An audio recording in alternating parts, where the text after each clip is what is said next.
Ask any group of people what organization is most responsible for revolutionary advances in space technology, and there is little doubt their answer would be NASA.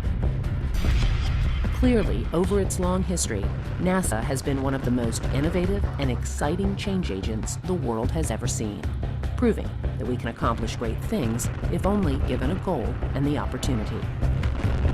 That feeling has been firmly imprinted on the NASA DNA and continues to motivate all those who push the envelope of technology. But rather than just rest on its laurels, NASA is moving to expand its role as a change agent in new and exciting ways. In order to do this, the NASA culture will need some minor tweaking first. Today's generation of NASA researchers are working to alter some outmoded practices of how technologies are developed and implemented at NASA. If these ideas take root, they have the potential to revolutionize NASA from the inside out. Coming up on this episode of NASA X, we will follow members of Space Technology's Game-Changing Development Program Office as they work to revolutionize and mature new technologies within NASA. We will feature a few of the many technologies managed by the GCDP to see how these innovative ideas are advancing the missions of today and missions of the future as well.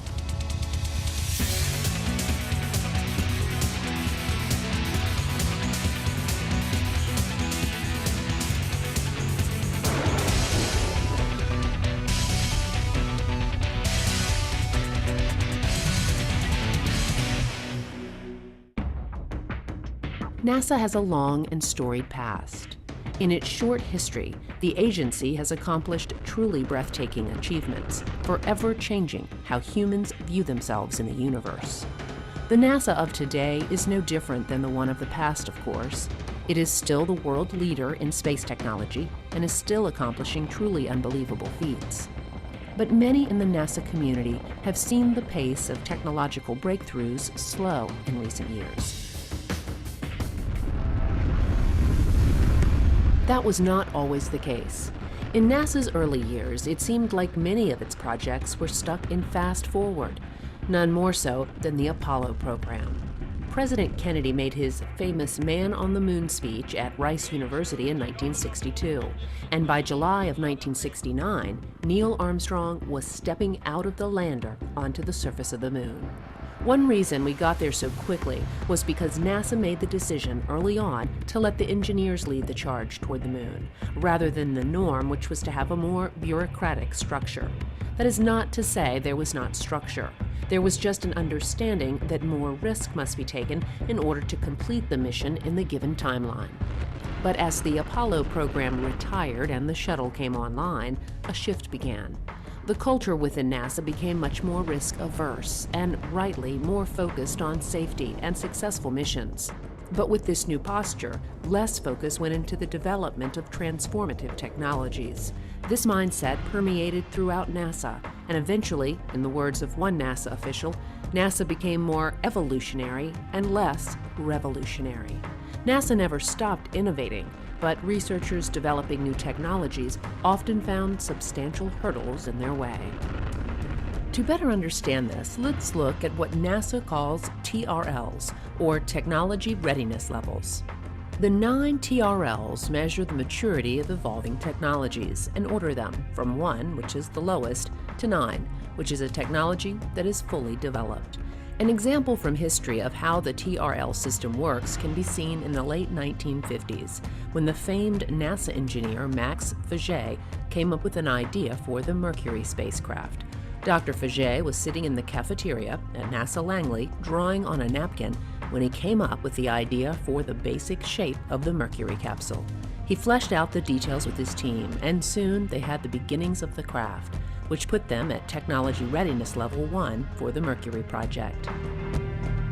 He and his team then began moving through the other levels, testing and building models, and after a few years arrived at TRL 9, which culminated with the first manned flight of the vehicle on May 5, 1961.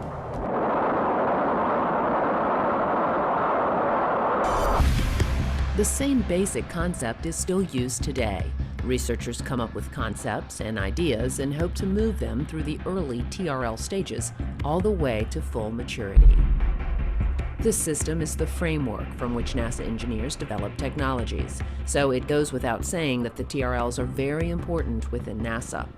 But in the last few decades, many researchers have come up with great ideas only to find themselves stuck in the lower TRL stages. But in the early 2000s, pushback began happening within the NASA research community. It was widely agreed that there needed to be a way to push important concepts to the front of the line and move them more quickly through the technology readiness level stages. To do this, a sea change needed to happen within NASA, which would completely alter the current culture and get us back to our leaner, engineer leads the way mentality. That sea change happened when NASA's Space Technology Mission Directorate created the GCDP, or the Game-Changing Development Program Office. Space Technology developed the GCDP with the idea that new, exciting, disruptive technologies would be rapidly infused and given the chance to prove themselves more quickly. If you look at the Space Technology Program, especially if you look at the Game-Changing Program within, our projects are about 2 years long with an option to extend them for a third year. So basically we are carrying on executing our existing portfolio, and by the end of the year we will develop dozens of new technologies that we can make available to other programs within space technology, other stakeholders such as human explorations under the AES project, or maybe we can pass on technologies to Science Mission Directorate as well. The idea here is to take some more risks and to do some things instead of incrementally, but in a transformative or disruptive way. Let's look outside of the box. Let's look for completely different ways of doing technology. And so the idea is that we can afford to take risks and target technologies that will hopefully have orders of magnitude improvement that can do things that we've never been able to do before. With this idea firmly established, the team needed to begin looking throughout NASA to determine which projects would be first on the list. Somebody might have a great idea, a new way of doing navigation or communication, and they'll come and they'll pitch that idea to a PI. If the PI believes it's a good fit within our portfolio, that it meets game-changing metrics, that it's aligned well with agency priorities, then they'll develop what we call a New Start proposal, and they'll bring that to our program board. So they have to be a TRL3, and they've gone through the proof of concept. It's not basic research, it's not a scientist in the lab, but it's someone who's taken it and said, look, I've checked it out in a small way, a small scale, and it's proven itself. I need to get it from TRL3 to TRL5, through the Valley of Death, we call it. This term, Valley of Death, is apropos because this is where so many promising technology ideas falter. Generally, an idea in the TRL range of 1 to 3 are proof of concept ideas. But once they get into the TRL3 range, more often than not, excess funding and time needs to be spent on them to move them forward. This level is where so many technologies of the past fizzled out, but one of Game-Changing's central goals is to grab the hand of some of these ideas and lead them through this valley of death and on to actual missions. What we are doing here in Game-Changing is we're taking a bunch of technologies in this 3 to 6 range, and we're rapidly advancing them. We can take selective ones, the best ones that we can find, we can advance them for a 2 to 3 year period, we can mature them from this lower TRL to where they can be used by projects and missions, and then we can go on to the next one and do it again and again and again. With the goal set, the team began the process of looking at some of the best ideas within NASA, choosing a wide-ranging set of technologies to help rapidly mature and begin this new approach for the agency. The GCDP manages over 30 projects that focus on everything from nanotechnology and lightweight materials to nuclear systems and solar electric propulsion. The hope is that with enough support, the GCDP-managed technologies will eventually be used to help create innovative new space technologies for our nation's exploration, science, and economic future. One of the first technologies they chose is from NASA's Robotics and Autonomous Systems and is located in this lab at the NASA Johnson Space Center. Here, a small team of highly motivated young robotics engineers are working on an idea that has the potential to help astronauts on long-duration missions and may end up changing the lives of millions as well.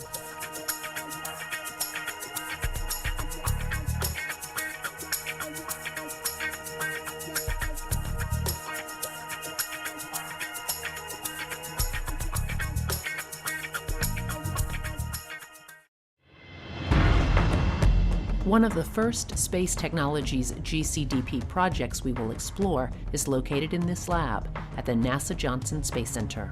Here, a group of NASA researchers have come up with an exoskeleton that they call the X-1. It has the potential to solve some major problems for astronauts on long-duration missions. This 60-pound assisted mobility device is worn on the legs of the wearer and is used to assist them in various ways. To understand why NASA is interested in a device like this, you have to understand a little about physics in space. A major problem faced by astronauts in space is bone loss and muscle atrophy due to a lack of use. Generally, on shorter trips, the bone and muscle density problem can be easily managed, but longer duration missions pose a much greater threat to crew health and performance. Here on Earth, we use our legs every day to walk around. But on orbit, the astronauts are in microgravity, so muscles and bones, especially those in the legs, aren't being used as they would be normally. Because of this, muscles weaken and bones begin to lose their density. As a result, some astronauts come back to Earth with up to 30% less bone structure in their legs and with significantly weakened muscles. To combat this, NASA doctors prescribe a strict regimen of exercise on orbit, but there is only so much that can be done. Generally, there is a treadmill and other bulky devices used to keep in shape, but these only provide limited success. The X-1 may be able to change that. I guess one of the biggest things for NASA and their astronauts is keeping their astronauts safe and keeping them fit and keeping them in good shape. We're looking at in the next few years, we're going to start sending astronauts to the space station for year-long missions instead of just 6 months, right? And so how do we keep them fit? How do we look at muscle density loss and bone density loss and muscle atrophy and things like that? If we look at a device like this, look how much, you can see how much smaller and compact it is. And this is really going to hopefully pave the way towards smaller technologies for countermeasures that we can use when we're in a smaller capsule and we want to go back to the moon and L2 and Mars. So the goal on space station, we're looking at two different things right now. We're looking at it for dynamometry applications, which is basically measuring muscle strength. And so we've been working with the Human Health and Performance Group and saying, wouldn't it be great if we had a device on space station that we could use to measure muscle strength while they're up there? Because they don't do that right now. So now what we're looking at this to do is say, you know, you go use ARED, you go use a treadmill or the stationary bike, and then maybe once a month or once every 2 weeks, you use the X-1 as a dynamometry application so we can measure your muscle strength. And we can really start to close the loop with the physicians on the ground and the prescriptions of exercise that they're giving the astronauts to see how effective they are. You know, at its core, it's a mobility assistance device. So you can imagine that when we go to Mars, no matter how much you exercise along the way, you're going to be very tired when you get there. And so now maybe we can use this not only for exercise, but you can use it for mobility assistance when you get there, because you're going to be weak. All of your joints that are actuated, you can use them to resist you, or you can use them to assist you. NASA is very interested in the X-1 for use in space, and this same device could also be a game changer for anyone who needs rehabilitation, like stroke victims. X-1 could be even more life-changing for paraplegics. Early on in its development, the team partnered with the Florida Institute for Human and Machine Cognition. This group has been working on a mobility device that could serve as the legs for wheelchair-bound patients. At that time, they had their own exoskeleton that they had developed called Mina V0, and they were really focused on mobility assistance, helping persons with paraplegia get up out of the wheelchair, walking again. And at that same time, we had, Robonaut, which we had just flown to space station.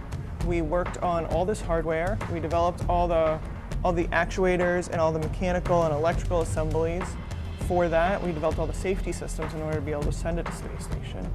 And so we said, well, why don't we come together? We take that knowledge that we have about building these structures, and we'll take the knowledge that you guys have with assisted mobility and your high-level software, and we'll come together and build X1.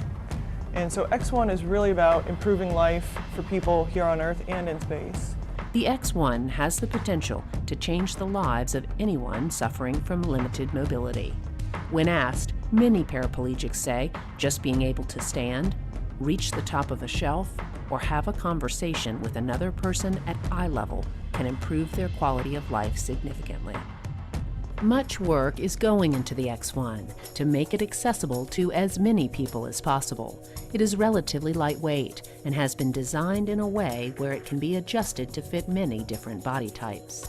And for persons who have lost their ability to walk, there's also a pre-recorded walking gait that can be adjusted to help them learn to walk again. In this iteration of the X1, paraplegics must still use crutches to help them balance and walk. But the hope is that the technology will develop to where the device can be utilized without crutches.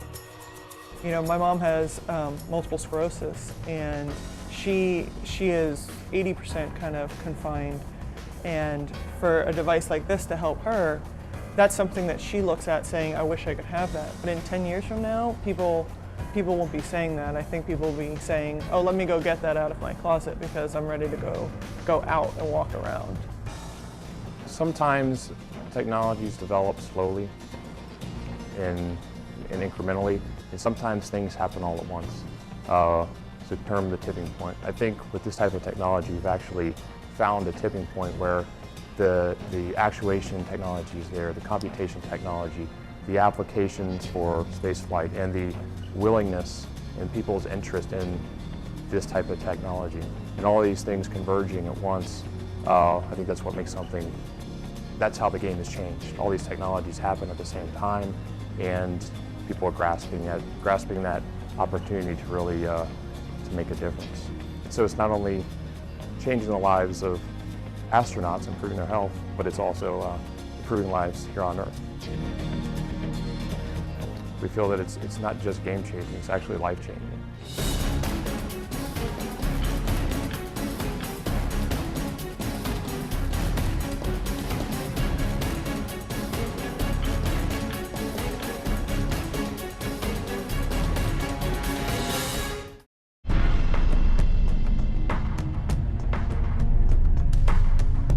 Spaceflight has many obstacles, one of which is weight.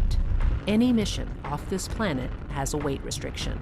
NASA has estimated roughly $10,000 per pound to get something into orbit, so weight reduction is a huge factor.